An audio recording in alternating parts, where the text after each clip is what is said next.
J'ai perdu ma maman dans un accident de circulation, dans un accident de la route. Et ça a été une mort horrible, une mort violente. Et c'est quelque chose qui m'a marqué. Ça, enfin, un père d'un parent, c'est important. Ah, il y a une ambulance qui passe. Donc, vous voyez, il y a une ambulance qui passe. Donc, à l'heure où on est en train de se parler, il y a une personne qui est en train d'être transportée en ambulance pour X ou Y raison. Et vous devez pouvoir vous dire, mais même rien que ça, le fait d'être en vie aujourd'hui, c'est beaucoup. Je ne sais pas comment je vais vous décrire ça. Vous savez, il y a des personnes qui viennent des fois vous confier des problèmes et vous avez l'impression que c'est la... Enfin, excusez-moi le terme, hein, mais c'est la pornographie du malheur. C'est comme une sorte de... C'est la pornographie du malheur, vous voyez, pour susciter en vous toutes les... La tristesse, l'empathie, En fait, vous avez l'impression qu'en fait, le but même, c'est justement que vous soyez dans cet émoi, de ce tsunami de tristesse, de machin, de larmes, de trucs et tout, et que vous ne réfléchissiez même pas, que vous vous dites, allez, tiens. Salut la Miam Miam Family, j'espère que vous passez de très belles fêtes de fin d'année. Moi, ça va très bien, enfin, ça va. Donc, j'espère que l'année s'est bien passée pour vous. Que même si elle a été plein de défis, de challenges, de choses, voilà. Que finalement, pour vous, quand vous faites le résumé de votre année, voilà, que vous en êtes satisfait ou satisfaite. Et en tout cas, s'il vous sont arrivées des choses un peu particulières, peu joyeuses, que vous avez pu en tirer des leçons. Il paraît qu'en fait, il ne faut jamais se voir en perdant, on gagne ou on gagne. Faites-moi si vous avez compris ce que ça veut dire. On gagne ou on gagne, on ne perd pas. Voilà, on ne perd pas. Parce qu'en fait, on peut sortir grandi de certaines difficultés, même des échecs, on peut transformer finalement en opportunités. Et c'est comme ça qu'il faut voir la vie en fait. Il faut avoir cette résilience, et vraiment faire le choix. Voilà. Donc, je suis là aujourd'hui pour parler avec vous. Donc, on est le dernier jour de l'année. Et je voulais qu'on parle de mon année, du résumé de mon année. On va pas détailler mon année jour après jour, mois après mois ou semaine après semaine. Hein. Je vais juste faire un résumé global. Donc, comment s'est passé 2023 pour moi? Ça a été une année particulière. Je crois que chaque année est particulière d'ailleurs. Mais alors, 2023 a commencé de façon particulière parce qu'au début de l'année, j'ai eu un accident. Un accident tout bête qui a fait que j'ai fini avec... je viens à l'hôpital. J'ai été en attelle complet de la jambe gauche, plus aussi des béquilles et tout. Et c'était particulier pour moi parce que ça s'est passé au moment où, je vous ai dit récemment sur la chaîne au tout début de l'année, que ça se passait très bien pour moi sur le plan professionnel et ça se passait tellement bien que j'avais eu une sorte de promotion, vous voyez, et je quittais le siège mondial de notre entreprise pour rejoindre une des filiales et j'avais rejoint une autre filiale, enfin une filiale qui n'est pas le siège central du... Et pour moi, voilà, ça devait être voilà, un bon début et tout. Et purée, vous n'imaginez pas, je débarque ce jour-là comme ça avec... En fait, j'étais tellement pas bien que je me suis traînée dans l'état où j'étais pour y arriver. Et l'après-midi, j'étais à l'hôpital. Voilà. Et donc ça a commencé comme ça. Mais je n'aime pas m'avoir vaincue, même si j'étais sous... Je crois que c'était la morphine, parce que tellement ça faisait mal. Le chirurgien m'avait donné la morphine, le chirurgien orthopédique. Il m'avait dit que c'était une histoire qui allait durer dans les 8 à 10 semaines et peut-être même plus. Bon, il a eu raison parce que j'ai traîné l'histoire sur presque 6 mois quand même. Parce qu'il fallait vraiment le temps que les choses se passent bien et tout. Voilà, les premiers jours sur mon fond, ça a été compliqué. Et après, je me suis dit, tu sais quoi, pas d'arrêt maladie ou quoi que ce soit. Tu vas bosser, mais tu vas bosser en télétravail, tout simplement. Et enfin, pour moi, c'était important de pouvoir ne pas m'avoir vaincu, c'est tout. Et me dire, je vais y arriver, je vais remplir mes objectifs, je vais faire ci, ça. Et ça m'a quand même marqué. Ça m'a beaucoup marqué au début de l'année. Et après, il y a eu donc cette belle étape de ma carrière. certaines personnes m'ont déjà posé la question sur la chaîne, est-ce que tu as un restaurant? Est-ce que tu es machin? Je n'ai pas un restaurant. Je suis cadre du secteur privé dans un domaine dont je suis très, très, très fière.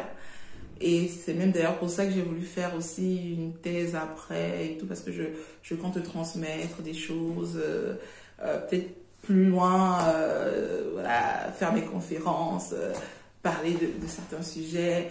Et donc voilà, donc ça a été une année, on va dire, particulière. Il y a eu une autre, donc il y a eu cette bonne chose du plan professionnel, mais qui a démarré avec une jambe comme ci. À côté, qu'est-ce que j'ai eu d'autre de marquant dans l'année? J'avoue que financièrement, ça a été une année prospère. Ça a été une année prospère, mais ça a été ici une année où sur le plan financier, et c'est d'ailleurs mes résolutions pour 2024, je vous en parle dans une autre vidéo dans quelques jours. Dans mes résolutions 2024, je voudrais vraiment apprendre à dire non. Moi, je suis une personne de nature vraiment généreuse. Et pour moi, la générosité, c'est important, c'est vital. Voilà, pour moi, il n'y a pas de question à se poser sur la générosité. Pour moi, c'est très vital. Mais quand même, je crois qu'à un niveau, il faut savoir dire non et savoir dire non sans se sentir coupable. Moi, je suis du genre à se sentir vraiment coupable si je dis, bon, allez, je mets pas la main à la poche pour telle situation et tout. Et ça, c'est un truc qu'il faut que j'apprenne. Les autres années, j'ai appris le discernement dans la bonté. En fait, il faut pas juste être bon, il faut savoir être bon avec du discernement. Ne pas juste être bon comme ça, à tout va. Et c'est important. Et je sais que petit à petit, j'ai commencé à apprendre vraiment le discernement dans la bonté. J'y suis arrivée et ça a vraiment été mon challenge sur 2022. Sur 2023, par contre, le challenge que j'ai eu, c'est celui de pouvoir dire non. De pouvoir dire non et ne pas me sentir coupable au fond de moi, de ne pas toujours vouloir voilà, être en réponse à certaines situations. Donc, financièrement, ça a été une année plutôt florissante, si je peux dire. Elle était calme, voilà.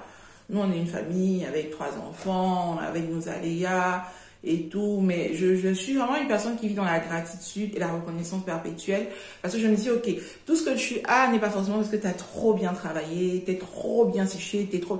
Il y a des personnes qui ont les mêmes compétences que toi et moi, mais qui n'ont pas l'opportunité que tu as eue. Donc, il faut toujours se dire, en fait, ça nous permet, enfin moi, hein, je crois que ça me permet d'avoir beaucoup d'humilité dans tout ce que je réalise en me disant, bon, ok, j'ai pu faire ci, ça, mais au-delà peut-être du fait que oui, j'ai peut-être été super futée, j'ai peut-être rencontré la bonne personne, machin, il y a peut-être une dose de, vous voyez, une dose de miracle, une dose de, voilà, de quelque chose qui vient pas forcément de toi, parce que on peut pas s'expliquer pourquoi, il y a d'autres personnes qui ont peut-être fait les mêmes choses que vous, mais qui n'ont pas le même résultat, donc vous pouvez pas leur dire, non, mais vous n'y êtes pas arrivé parce que vous êtes des personnes qui ne, voilà, donc pour moi, c'est important.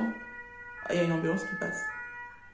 Donc, vous voyez, il y a une ambulance qui passe. Donc, à l'heure où on est en train de se parler, il y a une personne qui est en train d'être transportée en ambulance pour X ou Y raison. Et vous devez pouvoir vous dire, mais même rien que ça, le fait d'être en vie aujourd'hui, c'est beaucoup.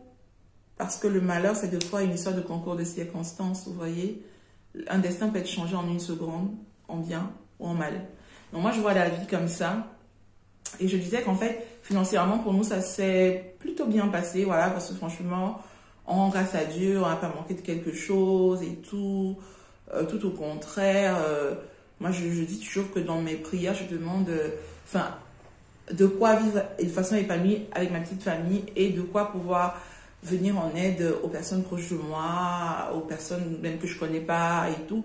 Mais je commence aussi à comprendre, voilà, ça a été mon challenge cette année, de pouvoir me dire que il faut que je sache dire non et que je ne me sente pas mal de dire non. Voilà. Ça a été très compliqué pour moi cette année à ce niveau.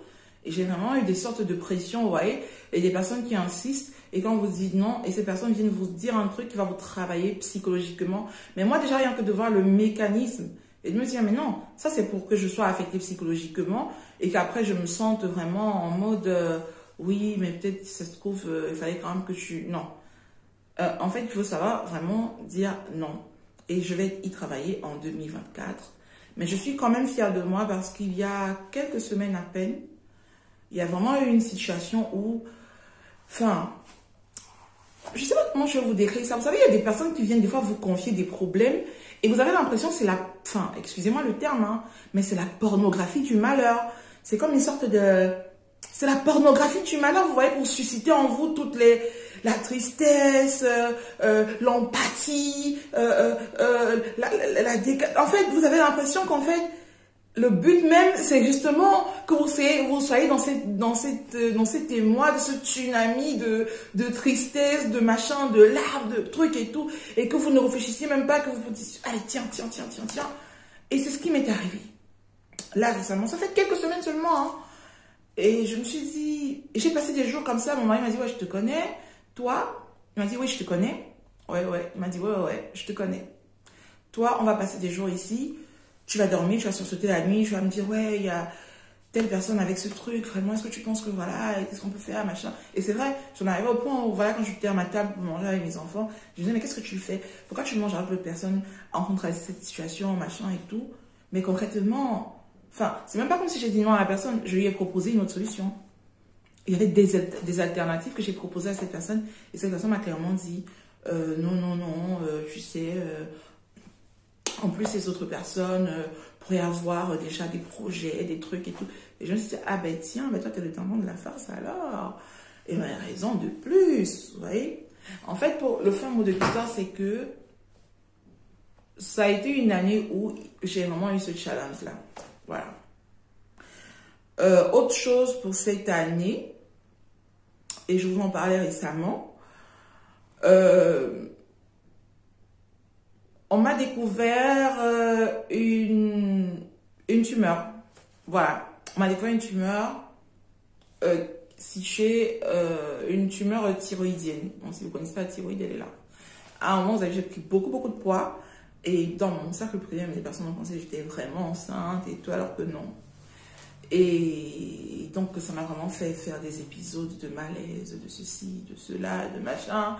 Et est-ce qu'à un moment, j'ai paniqué? Oui, parce que j'ai paniqué en me disant, bon, on m'a bien fait comprendre que, bon, même si c'était un cancer, le cancer de la thyroïde, c'est un cancer qui se soigne plutôt bien aujourd'hui. Voilà. Mais j'ai quand même vu des cas où, voilà, ça n'a pas été pris à temps et ça a affecté d'autres organes et des issues malheureuses comme ça. Et en fait, vous mettez beaucoup de choses en perspective. Et je me suis dit, mais waouh, mes enfants sont en bas âge, est-ce que j'ai accompli ce que je vais accomplir? Mais surtout par rapport à mes enfants, parce que je me disais, mais, enfin, moi, je suis devenue orpheline de maman très tôt, hein, très tôt. C'était mon année de terminale, j'avais 15 ans. Et je me disais, à ce moment-là, non, mon Dieu, enfin, rends-moi pauvre si tu veux, enfin, je veux pas aller richer, je veux, voilà, mais je veux juste une sérénité familiale. Et je veux, voilà, que mes enfants ne soient pas exposés à ça, à cette histoire de perdre ses parents très tôt, très jeune, parce que moi, ça m'a vraiment marqué de perdre ma maman très jeune, même si j'ai eu mon papa, mais c'est une histoire un peu compliquée. Et réellement, j'ai très mal vécu ces mois vraiment difficiles, et ça s'est soldé tout récemment. N'ayez pas peur, hein, les personnes qui passent par... Si on vous dit qu'on vous a découvert une tumeur thyroïdienne, déjà de 1, une tumeur n'est pas forcément cancéreuse, donc elle peut être une tumeur à surveiller, elle peut être une tumeur pas cancéreuse du tout, elle peut être une tumeur juste trop invasive, et même en cas d'ablation, aujourd'hui, je vous assure, ça a tellement évolué. Aujourd'hui, ils ont la procédure transorale où vous n'avez aucune cicatrice. Ils passent par, vous savez, la lèvre là, cette lèvre. En fait, ils passent là, ici. Comme ça. Ils passent par là, ils envoient des sortes de mini-trucs. Il y a un truc qui s'en va avec la caméra et un autre qui s'en va. Enfin, et ça permet aux chirurgiens d'extraire et tout. Et à la fin, vous n'avez aucune cicatrice, vous n'avez rien. Mais ça, voilà, c'est juste comme toute autre opération, juste la différence que vous n'aurez pas de cicatrice visible. Et vous allez juste être super bien surveillé, comme après toute procédure post-opératoire, pour vérifier que vous guérissez bien, que tout se passe bien. J'ai été très fatiguée, mais à un niveau où j'étais vraiment trop fatiguée. Et ça a fait que ça, plus certaines situations vraiment assez particulières, peut-être des challenges que j'ai eu au niveau professionnel, parce que après j'ai eu quelques bouleversements professionnels aussi à un moment. il y a eu ça, il y a eu la prise en charge d'un de mes enfants. Je vous parle d'un de mes enfants qui est allergique au gluten, au lactose, au nickel, à l'aluminium, à ceci, à cela, à machin.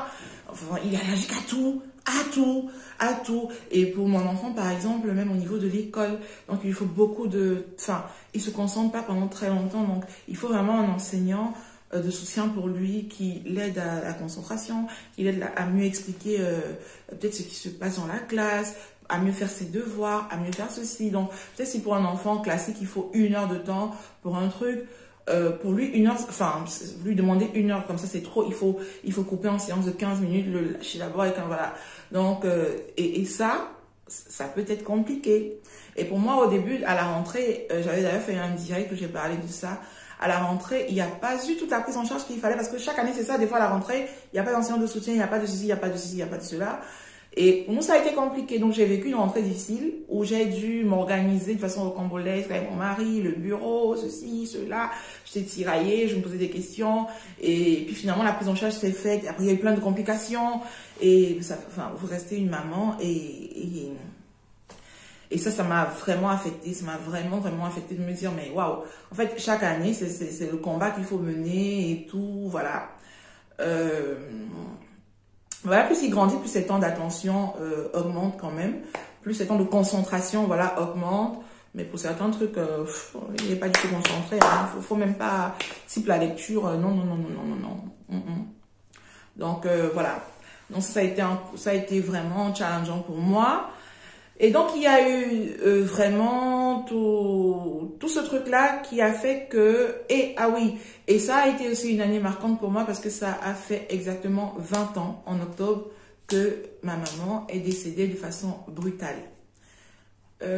J'ai perdu ma maman dans un accident de la route. Et ça a été une mort horrible, une mort violente. Et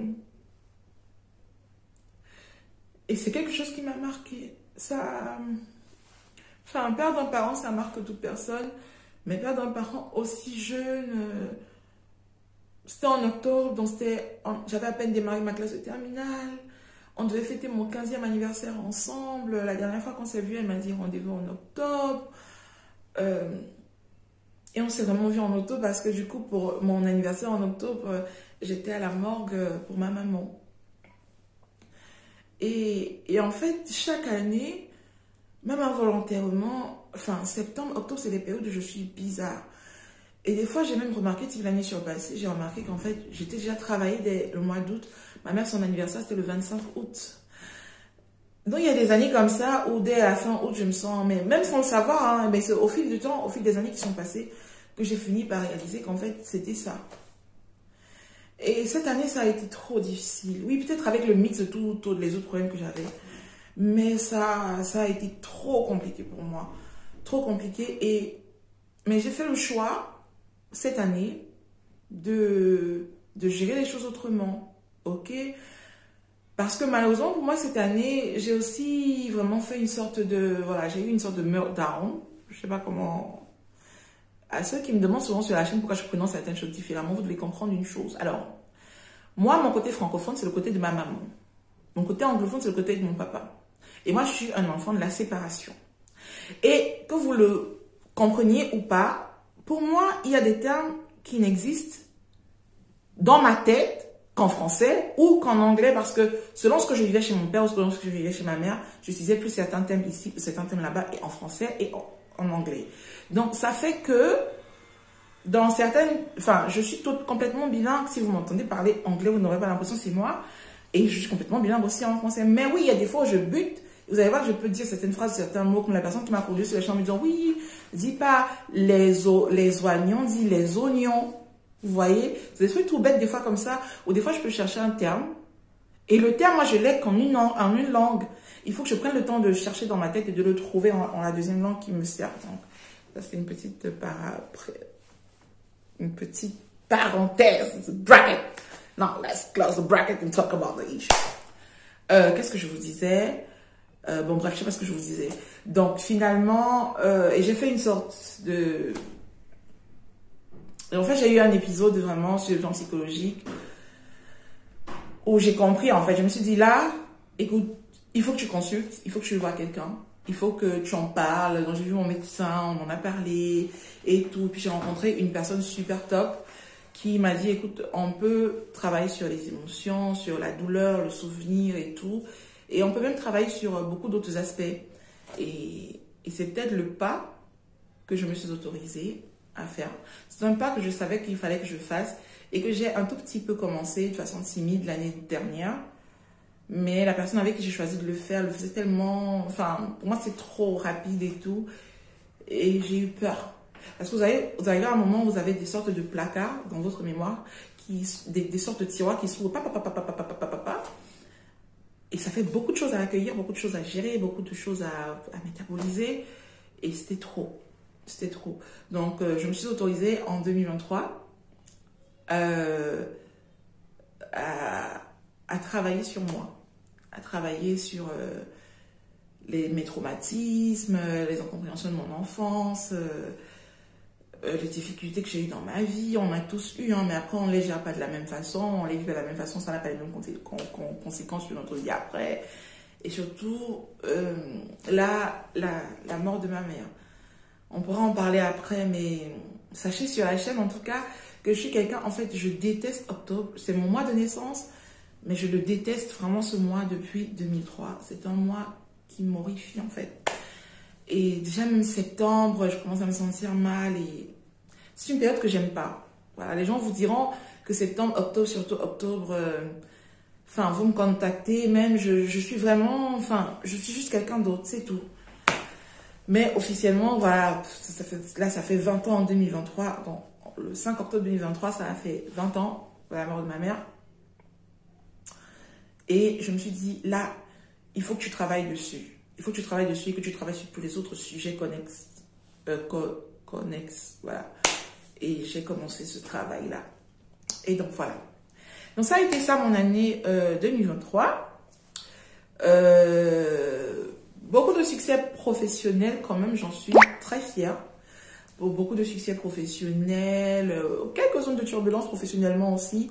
Mais comme je vous ai dit, je crois qu'en fait, on n'est jamais perdant. Ou on gagne ou on gagne. Donc voilà.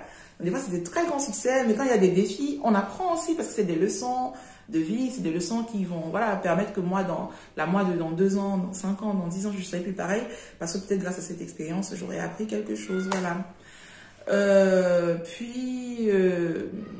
Voilà, sur le plan de notre couple, c'est une année où franchement on n'a pas eu de zigzag et tout.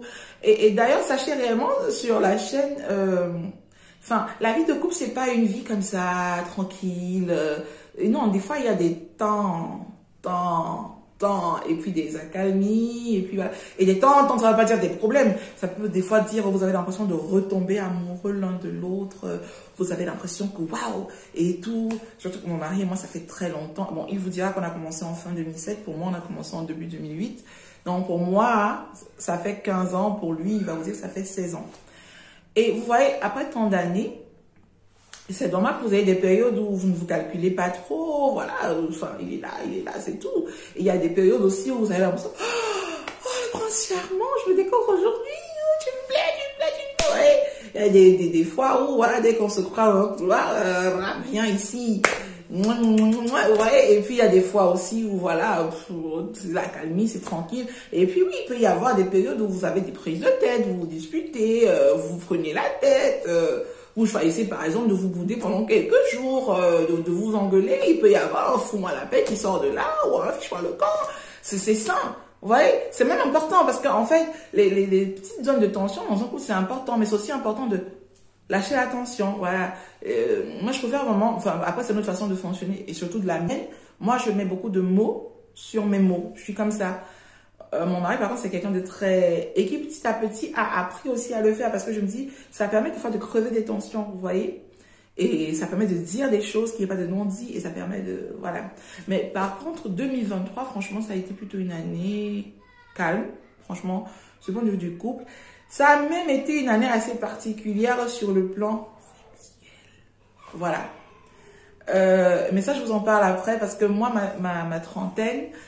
J'ai 35 ans et je sais que quand j'ai les années de la trentaine, là, depuis que j'ai eu 30 ans, j'ai remarqué un truc, voilà, sur ce plan-là, sexuel.